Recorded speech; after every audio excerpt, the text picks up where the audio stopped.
नमस्कार और जय श्री राम दोस्तों।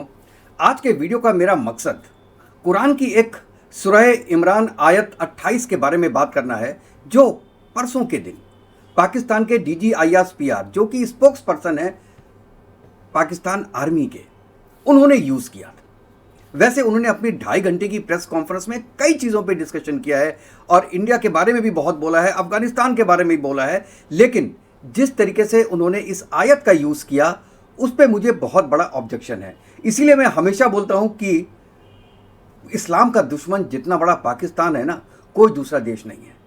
और ये कोई ऑर्डिनरी आदमी नहीं है, ये लेफ्टिनेंट जनरल हैं, इनका नाम है अहमद शरीफ चौधरी।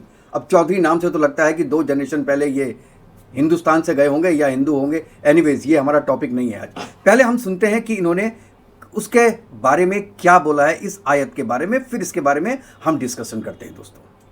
और अल्लाह ताला ने तो बड़ा क्लियरली इस पे बड़ी वाज़ेह वज़ाहत और के साथ मुसलमानों को क्लैरिटी दी हुई। सूरह अल इमरान की आयत नंबर 28 पढ़िए, क्या कहती है? क्या मोमनो, ईमान वालों को छोड़कर काफिरों को दोस्त ना बनाओ। अगर तुम ऐसा करोगे तो तुम problem, then you are not with amongst the Muslim. आपने सुना कि इन्होंने क्या बोला। इन्होंने कहा कि मतलब कि आप काफिरों के साथ दोस्ती मत कीजिए, और ये आयत 28 बोलती है। अब मैं बताता हूँ, मेरे पीछे भी देखिए लगा हुआ है, आप उसमें भी पढ़ सकते हैं कि आयत क्या है। मैंने उर्दू में, इंग्लिश में और हिंदी में, तीनों में लिखा हुआ है। अब मैं आपको थोड़ा समझाता हूं कि ये आयत एक्चुअली में क्या कहती है। आयत कहती है कि let not the believers take the believers as allies और गार्जियंस और प्रोटेक्टर्स इंस्टेड ऑफ बिलीवर्स। मतलब अगर आप किसी के साथ किसी को गार्जियन बनाना चाहते हैं, प्रोटेक्टर बनाना चाहते हैं, आप किसी को अलायंस में जाना चाहते हैं तो, और किसी को आप पैटर्न अपना बनाना चाहते हैं, पॉलिटिकल पैटर्न आप बनाना चाहते हैं, तो आप ये देखिए कि वो मुस्लिम होना चाहिए, नॉन बिलीवर नहीं होना चाहिए। और अगर वो नॉन बिलीवर हुआ तो आप मुसलमान नहीं रह जाएंगे। यहां पे उन्होंने कहीं पर भी ये बात नहीं बोला है कि आप नॉन बिलीवर्स के साथ आप बात नहीं कर सकते हैं, विश्वास नहीं कर सकते हैं, या उनके साथ बात नहीं कर सकते हैं, या उनके साथ बिजनेस नहीं कर सकते हैं। ऐसा कहीं पर भी नहीं बोला गया है जो ये लेफ्टिनेंट जनरल साहब बोल रहे हैं। तो काफिर का मतलब यहां पे आप समझिए, काफिर का मतलब ये नहीं है जो वो बोल रहे हैं। काफिर का मतलब यहां पे ये है कि आपके जो प्रोटेक्टर्स हैं, आपके जो गार्जियंस हैं, आपके जो पॉलिटिकल पैट्रॉन्स हैं, आपकी जो आपका लॉयल एलाइज हैं, वो मुस्लिम होने चाहिए, नॉन बिलीवर नहीं होने चाहिए। अब यहां दोस्तों प्रॉब्लम क्या आता है, ये देखिए। इसमें देखिए 2 चीजें हैं। एक तो वर्ड आता है यहां पे औलिया, और इसका मतलब कि पीसफुल फ्रेंड और पीसफुल नेबर, उनके लिए ये नहीं है। लेकिन अगर आपका नेबर पीसफुल नहीं है, गुड नहीं है, आपकी नजरों में गुड नहीं है, हो सकता है आपकी नजरों में वो गुड हो। बिजनेस पार्टनर है, अगर वो आपके साथ डील सही नहीं कर रहा है, तो भाई साहब ये हुआ कि वो लोग जो होंगे वो काफिर होंगे। मतलब कि जो आपके साथ अच्छा नहीं कर रहा है वो काफिर हो जाएगा। अगर कोई मुसलमान आपके साथ गलत व्यवहार करता है तो वो काफिर नहीं होगा, क्योंकि वो ऑलरेडी मुसलमान है। तो यहां पे थोड़ा सा देखिए डाइसी है, लोगों को समझने में फर्क है, और इसीलिए इसका गलत मतलब निकाला जाता है जो ये अनपढ़ DGISPR ने निकाला है। लेकिन अब देखिए, इसका जो एक पॉइंट है वो बहुत इंपॉर्टेंट है दोस्तों, बहुत बहुत इंपॉर्टेंट है। वो क्या है? वो ये है कि अगर आप मुस्लिम हैं तो आप ये कोशिश कीजिए कि जो आपके प्रोटेक्टर हो, गार्जियन हो, और आपके जो एलाइज हो वो मुसलमान हो। इसका मतलब क्या हुआ कि जहां भी आप रह रहे हैं वहां की गवर्नमेंट मुस्लिम होनी चाहिए। नॉन मुस्लिम गवर्नमेंट के अंडर में आप नहीं रह सकते। अगर आप रहते हैं तो आप मुसलमान नहीं हैं। इसका मतलब है कि USA में जितने मुस्लिम रहते हैं, UK में जितने रहते हैं, हिंदुस्तान में जितने रहते हैं, वो सब मुस्लिम नहीं है क्या? ये चीज दोस्तों आप हमको समझाइए, क्योंकि मेरे समझ की बात है। अच्छा, और यही एक बहुत बड़ा रीजन है दोस्तों कि जहां पर भी मुस्लिम जो पॉपुलेशन है वो 36-37 से ऊपर जाती है, वो ये कोशिश करते हैं कि वहां पे कंट्रोल कर लें। अब मुस्लिम्स का कंट्रोल कब होगा, कैसे होगा? साइंटिफिक एजुकेशन इतनी है नहीं, पॉलिटिकल अवेयरनेस इतनी है नहीं, R&D में है नहीं, तो कैसे कंट्रोल करेंगे? पॉपुलेशन से।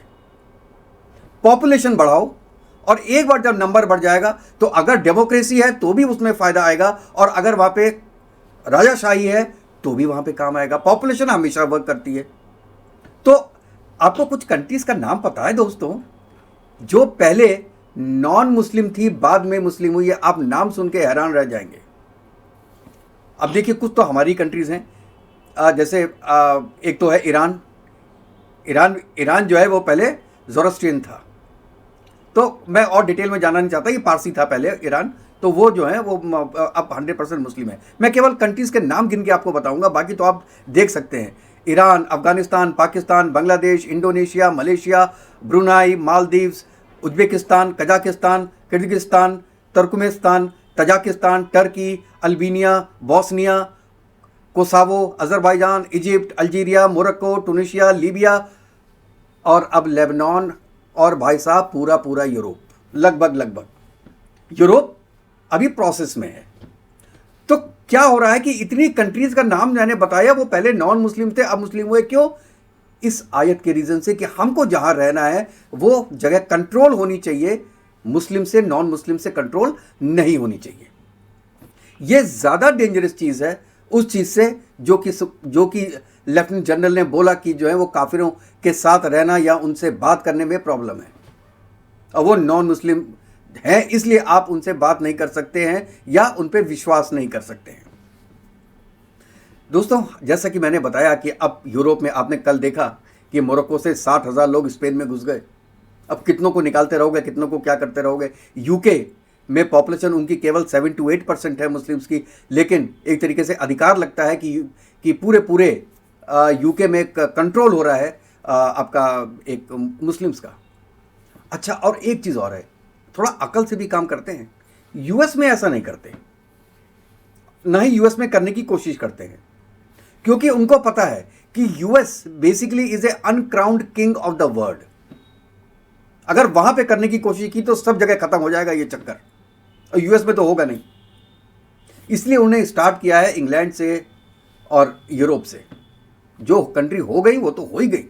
इसके अलावा उनको ये भी पता है, ओसामा बिन लादेन अगर वो यूएस का वांटेड नहीं होता तो अभी तक वो जिंदा होता, पता नहीं कितनी बिल्डिंगें उड़ा चुका होता।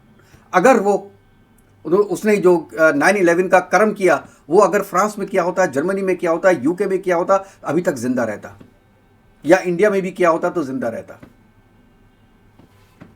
यूएस में किया, इसलिए यूएस ने आके मारा उसको पाकिस्तान में, और ये दिखाई दे रहा है। इंडिया का दुश्मन आप जानते हैं, बॉम्बे ब्लास्ट, दाऊद इब्राहिम, लश्कर तैयबा के चीफ, जैश ए मोहम्मद के चीफ, सब पाकिस्तान में बैठे हैं। अगर ये यूएसए में जाकर उन्होंने कांड किया होता तो अब तक जिंदा रहते? नहीं रहते। इसीलिए यूएस बिल्कुल लास्ट में यूएस का नंबर आएगा साहब, और नंबर आएगा जरूर। यूएस को जब तक खुद पे नहीं बीतती है तब तक प्रॉब्लम अपनी नहीं लगती। जब तक 9/11 नहीं हुआ था तब तक यूएस हमेशा ये बोलता था कि साहब ये तो इंडिया और पाकिस्तान की अपनी पर्सनल प्रॉब्लम है। पाकिस्तान से लोग आते हैं इंडिया में आतंकवादी हरकतें करके वापस चले जाते हैं, कहते नहीं साहब ये तो आप लोग का बॉर्डर का मामला है और कुछ नहीं है। जब तक यूएस में नहीं हुआ, पूरे वर्ल्ड ने माना कि ये जो एक टेररिज्म है ये एग्जिस्ट करता है, चाहे उसकी डेफिनेशन आज तक डिसाइड नहीं हो पाई, लेकिन दुनिया मानती है कि हाँ ऐसा होता है, क्रॉस बॉर्डर टेररिज्म होता है। 9/11 पहले कोई नहीं सोचता था। 26/11 को जो वैल्यू मिली है वो उसके बाद मिली है, क्योंकि 9/11 हो चुका था। वैल्यू का मतलब पूरा वर्ल्ड बोलता है उसके बारे में। अच्छा, अब आप ये देखिए कि सब जगह शुरू हुआ है वर्ल्ड में, यूएसए को छोड़ के इंडिया में भी शुरू हुआ है। जैसे अजीत डोभाल साहब ने कल ही बोला है ना कि इंडिया में that has been started from internal and external enemies, दोनों के द्वारा ये कहा गया है कि इंडिया को जो प्रॉब्लम है वो अंदर से और बाहर से है, और उससे क्या हो रहा है कि इंडिया की जो प्रोग्रेस है वो हैम्पर हो रही है। मैं ये नहीं कह रहा कि यहाँ पे ये चीज़ डायरेक्ट हो रही है, नहीं, बिल्कुल नहीं, डायरेक्ट नहीं हो रही, लेकिन वो बिरादरी चुप है, क्योंकि वो देख रही है कि यार एक नेपाली बंदा आता है, एक कॉकरोच बॉस्टन से आता है और वो आके कुछ नादान बच्चों को अपने साथ मिलाता है और कुछ प्रोफेशनल्स स्टूडेंट यूनियन को अपने साथ मिलाता है, जिसमें AISA भी है, ये मार्क्सिस्ट ऑर्गेनाइजेशन है, SFI है, ये भी मार्क्सिस्ट है, उसके बाद AISF है, ये कम्युनिस्ट पार्टी की एसोसिएशन है, इनको अपने साथ मिलाता है। कुछ जेनजी को अपने साथ मिलाता है, क्योंकि प्रॉब्लम उन्होंने क्या क्या रखी कि वो नीट का पेपर लीक हो गया। नीट का पेपर दे they are least bothered about it. Botheration क्या था उनका कि इंडिया में रिजीम चेंज करना है। इंडिया में रिजीम चेंज तब तक नहीं हो सकती है जब तक कि बीजेपी सेंटर में रहे, क्योंकि अभी तो मोदी जी हैं, उसके बाद अमित शाह हैं, उसके बाद योगी जी हैं, उनके बाद ये आपका विश्वकर्मा जी हैं, उसके बाद एक और तैयार हो रहा है वेस्ट बंगाल में शुभेंदु अधिकारी, उसके बाद 10 और तैयार हो जाएंगे। तो ऐसे चेंज नहीं होगा। चेंज कैसे होगा कि आप मोबिलाइज करें बच्चों को, जेनजी को, जिनके पास अकल इतने मैच्योर नहीं है, अकल कम तो नहीं होती, मैच्योर नहीं है, उनको कीजिए। और उनको करेंगे जब एक गवर्नमेंट टूटेगी तो उसके बाद जो दूसरी ताकतें हैं उनके जिनका परसेंटेज 15-16% हैं वो फिर कंट्रोल करना शुरू करेंगी, तब होगा अपीजमेंट। अपीजमेंट में वो आगे आएंगी, और जब अपीजमेंट में वो आगे आई तो सबसे पहले अगर कंट्रोल में आती हैं तो सबसे पहले इन लोगों को ही बाहर का रास्ता दिखाएंगी, क्योंकि उस वक्त शायद आज से 70-80 साल बाद जो असली दुश्मन होगा, वो जो आज इंडिया की अपोजिशन है, वो हो सकता है हो, अगर ऐसी कोई जो प्लानिंग है वो ठीक हो जाती है, जिसके चांसेस बहुत कम है। मैं कहता हूँ 0% चांसेस हैं, लेकिन चांसेस हैं। यूके के एक एक्स मिनिस्टर ने कहा है कि India is going to be next Bangladesh. और बांग्लादेश में जब शेख हसीना थी तो भी ये लगता नहीं था कि ऐसा होगा, क्योंकि शी वॉज इन कंट्रोल, लेकिन एवरीथिंग वन हेवे। तो इंडिया में डायरेक्ट और इनडायरेक्ट ये पूरा प्रोसेस शुरू हो चुका है। पूरे वर्ल्ड में तो हो ही रहा है, यूरोप में हो रहा है, अब इंडिया में भी हो रहा है। कुछ गिनी चुनी कंट्रीज रह जाएंगी पूरे वर्ल्ड में जहां पे इस आयत के अगेंस्ट में काम नहीं हुआ। जैसे एग्जाम्पल बोलता हूं, पोलैंड में। पोलैंड में नहीं है, क्योंकि पोलैंड ने मना कर दिया, भाई साहब कोई बाहर से आदमी नहीं आएगा पोलैंड में। तो दोस्तों, मेरा यहाँ पे कहने का मकसद ये था कि लेफ्टिनेंट जनरल साहब, आप जो आयत है उसका असली मतलब समझिए। आपको गवर्न कौन करता है, क्या नहीं करता है, ये बहुत लॉन्ग प्रोसेस होता है, लंबा प्रोसेस होता है। लेकिन आप ये कहना चाह रहे हैं कि आप किसी नॉन बिलीवर से अगर आप कोई भी संबंध रखते हैं तो यू आर नॉट मुस्लिम। तो मुझे एक बात बता दीजिए, चाइना क्या है? मतलब जिससे आपको पैसे मिल रहे हैं वहाँ तब तक तो ठीक है। चाइना अच्छा है, US अच्छा है, यूरोप अच्छा है, जो कि आपका सबसे बड़ा बिजनेस पार्टनर है, क्योंकि आपको GSP+ दिया हुआ है, वो से प्रॉब्लम नहीं है आपको। कुशनर, जो कि प्रेसिडेंट ट्रम्प का दामाद है, वो पाकिस्तान आता है। कैसे आया? वो तो जीव था, वो तो यहूदी है, वो कैसे आ गया? आपके तो पॉलिसी में लिखा है, पासपोर्ट पे लिखा है कि ना कोई बंदा आपका पाकिस्तानी जा सकता है इजराइल, ना ही इजराइल का कोई सिटीजन आ सकता है पाकिस्तान में। ठीक है, वो US का सिटीजन होगा, लेकिन है तो यहूदी ना। पैसे का चक्कर तो आपने बुला लिया। तो आप एक बार सोचिए और बताइए तो कि चाइना के साथ इतना प्रेम क्यों है? वहां पे तो मोहम्मद नाम कोई नहीं रख सकता है, कोई कुरान पढ़ नहीं सकता है, आपको उसमें दुश्मनी नजर नहीं आती।